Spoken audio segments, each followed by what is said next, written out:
Hello and welcome to this repair tutorial, and today we're going to look at a Marantz, and the model number is PM44. This is the special edition version, and the unit that came into the workshop was a Mark II. In terms of general specifications, power output is 54 watts per channel into 8 ohms. This increases to 80 watts for 4 ohm speakers and then 100 watts for 2 ohm speakers. Frequency response is 20 Hz to 20 kHz. Total harmonic distortion is 0.15%. Input sensitivity for your line inputs is 150 millivolts, and then 2.5 millivolts for your moving magnet cartridge input. Dimensions: height 420 millimeters, width 118, and depth 280, and the weight of the amplifier is 10 kilograms. This amplifier does not support any form of remote control, but you do have on the front a headphone jack socket for private listening, and for your tone controls it simply has a balance control. You don't see individual treble or bass controls. Now, what was the issue when this amplifier came into the workshop? Well, the owner advised that he'd had this from new. The amplifier had been in storage for a period of time and he was looking to use the unit again, but when he came to test it, there seemed to be issues associated with the audio quality, intermittent loss of sound. And this is very common for all of these Marantz amplifiers, and it's just purely age related. When we look at the top here, you can see that there's dust on the main amplifier board, the power supply board, which is on the left hand side, and then also on the input selection board. This is completely normal, just comes through the vent grills in the top of the case, and there's no moisture damage or any high humidity here, so it's just a simple case of using a stiff brush and just a compressed air line or compressed air canister just to clear out the dust. Now, when we look from the rear of the amplifier, and I've covered this many times on these tutorials, what I'm showing you is the rear speaker terminals, and you have fixing screws which go through there, and I've circled the holes. Now, the reason why I'm highlighting this is that there is a common ground connection from the amplifier board to the main chassis, and you must have these screws in place when you do any form of test on the amplifier. If you have the back panel removed and maybe you've done some fault finding and then you power up the amplifier, it will cause catastrophic damage to the amplifier module, i.e. you'll result in the output transistors failing and multiple components burning out. So just ensure that these screws are in place and that you also have fixing screws where it secures the back panel to the rest of the chassis. Now, as with all of these amplifiers of this era manufactured by Marantz, what they provide is a service plate, and you can see here the example. The issue with the service plate is it doesn't give you full access to the main amplifier board. The best thing to do is to remove the rear back panel from the amplifier and then work on each one of the circuit boards individually. What I do is I just work from left to right. So the first circuit boards that I'm looking at are the input circuits. So you can see here that I've drawn a circle around all of the RCA input connectors, and you will find dry solder joints on all of these. They'll be cracking around the pins. You also need to scan the rest of the circuit board because there are interconnecting cables, and again you will see multiple bad solder joints. And here we have the other board, but you can also see the multi-ribbon cable which connects directly to the previous circuit board, and again multiple dry solder joints on the RCA sockets and the rear multi-ribbon cable. And then what we're looking at in this photograph, this is the moving magnet input circuit board, and you can see the dust layer, so it hasn't been cleaned at this point, but again turn the board over, check, and you will find bad solder connections. You can also just make out the multi-pin connector where it plugs into the previous boards that you saw, and again you need to verify and resolder all of the pins. Now, what we're looking at here is after the boards have been cleaned and then reassembled, what I'm showing you is the input selection switch.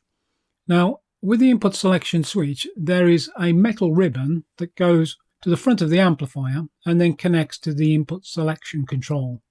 And as the owner rotates the switch backwards and forwards, the ribbon simply slides and operates the actuator, and in turn the different inputs are then selected. You will need to desolder that switch from the board and also take it apart, and the reason being is what you see here.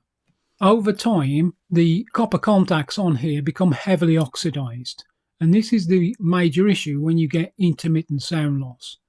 The only way in which you can clean this is to take a fiberglass pencil and then to rub it up and down onto the contacts and to clear off all of the oxidization.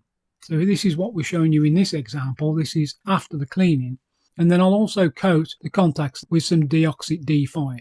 If you just spray contact cleaner directly into the switch and operate it, you may get a temporary fix, but it will just keep coming back.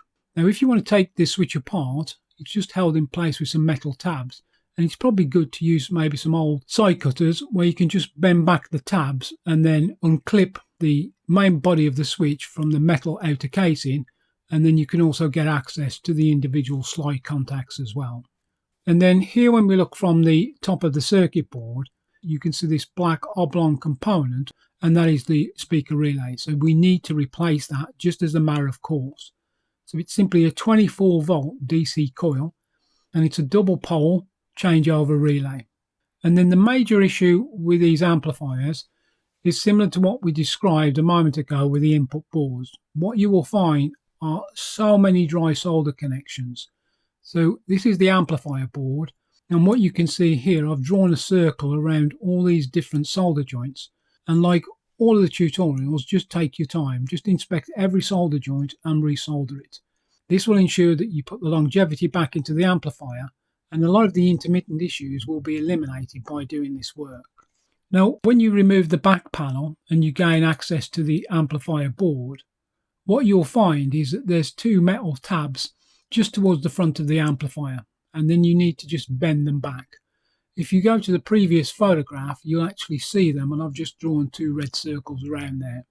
Just be careful that you don't damage the circuit board, but once you've done the repair work and you've tested the amplifier and everything is verified as working correctly, you can just take a flat blade screwdriver and just push the tabs back into position. And then here we're showing you the power supply board. The thing that you need to check is that fuse that you can see there, which is a 20mm 5mm OD fuse. Sometimes what you can find is the fuse carrier on the ends just becomes splayed out, so you get an intermittent contact. So just remove the fuse, squeeze the end tab, and then snap the fuse back into position. And you also need to remove the two fixing screws for the circuit board, turn it over, and then just carry out some resoldering. You can sometimes find a lack of solder on the power switch and also on the fuse holders. And then here what I'm showing you is the input selection switches. So what these are used for is where you have the DDC mode and also the tape.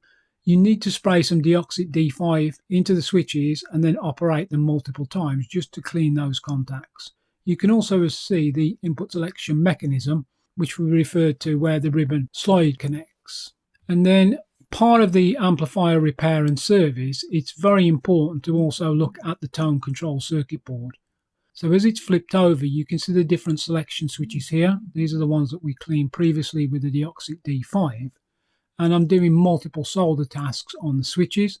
And then if we take a more close zoom in view, and this is the headphone socket, and you're always going to find cracking around the different pins. So again, resolder. And then here on this photograph, what we're showing you is the volume control potentiometer. And if you pull off the volume knob, you can then just undo the locking nut and then get access. And you will need to spray De-Oxit D5 into the ports either side of the potentiometer and rotate it backwards and forwards to clean the carbon tracks. When you turn that small circuit board over, you'll also find multiple dry joints on the potentiometer pins. And then here, when we look at an extract from the service manual, this is where you will need to undertake the alignment. And as we're seeing here, you have to adjust the bias trimmers. And what you're doing is you are measuring directly across the emitter resistors. So here for the left-hand channel, you can see indicating the preset potentiometer and then also the emitter resistors. And then at the lower part of this schematic, you can also see the right channel. So if we look at what that looks like on the circuit board, what I've done here is I've just drawn a circle around the preset, and then I'm also pointing directly to the dual emitter resistor. So what you'll need to do is to connect your multimeter to the pins and just use some small hook clips and then make the adjustment until you are reading 14 millivolts. This photograph here is showing the other channel, but you can see a little bit more detail. Again, I'm pointing to the emitter resistor and then also the preset, but on the left hand side, just in shot by the speaker terminals, you can see that the speaker protection relay has already been replaced, and we've already taken care of all of the different solder connection issues. Now, when I first connected the multimeter directly to the first channel, which is on the left-hand side, you can see that it's reading just slightly high at 14.72 millivolts.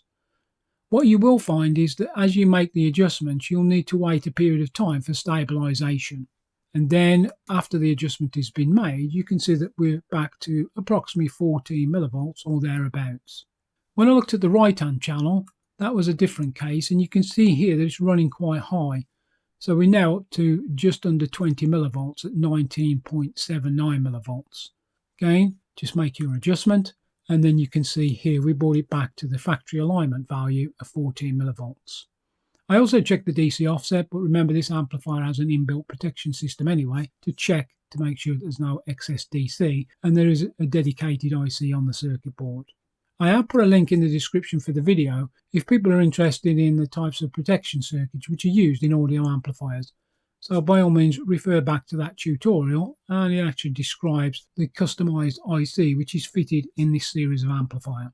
And then finally, what we're showing you is the relay which was removed. And as I said, this is a 24 volt DC coil, and it is a double pole, so individual contacts for left and right, and it's a changeover relay. So you can see here that normally it would be in the normally open position, and then when it changes over, the contacts then close. You can see that the other pins are not on this relay. If you buy a relay with 6 pins, so that means you have the normally closed and the normally open contacts, you can still use it, you just snip off the unrequired pins.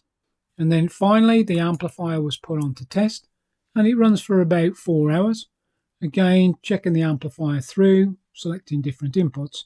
And I'm always very impressed with these Marantz. They deliver very, very nice sound quality. And from a service point of view, very easy and straightforward. Just follow along for this tutorial, as I said, and you'll be able to restore it. And it's very rewarding to bring these amplifiers back to how they sounded when they left the factory. So that sort of brings us to the end of this repair tutorial. And as always, I really appreciate you stopping by. And if you need any help, guidance or assistance, contact Audio Amplifier Servicing at AOL.com, and I'll be more than happy to help you. So until the next time, all the very best. Cheers and bye-bye.